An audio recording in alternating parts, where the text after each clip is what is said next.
Former BBC Match of the Day presenter Des Lynam said that while Gary Lineker's £1.35 million salary is the market for his first-class services, the 81-year-old said his successor's pay could not be justified in terms of what a nurse or fireman does. Gary, who took over the BBC football show in 1999 when Des joined ITV, is the corporation's best-paid presenter, ahead of Zoe Ball in second place, who earns between £950,000 and £954,999 according to the BBC's latest annual report. Des told the Radio Times, "I don't suppose you can justify it in terms of what a nurse or fireman does, but it's the market, that's what the BBC feel they have to pay to get his services. You can't say that anybody saying a few words into a television screen is worth more than someone who saves lives, but money dictates.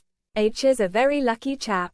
H's had two great careers and the second one is helped along by the fact he had the first one." Des began his career at the BBC in 1968 on BBC Radio Brighton, before starting on its grandstand sports coverage in 1979 and Match of the Day in 1988. In 1999, Des defected from the corporation to rival ITV in order to head up its live football coverage, which included UEFA Champions League matches, with Gary replacing him. The veteran broadcaster said he thinks Gary had done a great job since his departure. He added, "He wasn't comfortable, as a pundit, at the beginning. Of course H has been highly critical of the England team in the Euros, but when he first came on he wouldn't criticize anybody. When I left, he immediately got the job and he grew into it very rapidly. I know H is not everyone's cup of tea, but for my money I think he does a first-class job." Last year, Des and Gary were in a high-profile tiff when the 81-year-old urged his successor to stick to football when asked about Gary's political tweets.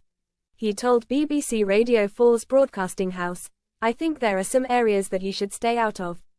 For example, the last World Cup was in Qatar and he went very, very strongly about the limitations of society in Qatar. And H is right, there are, but H is not the person to say it. Get on with the Gary quickly hit back on Twitter, writing, "Des is entitled to his opinion, as, of course, am I.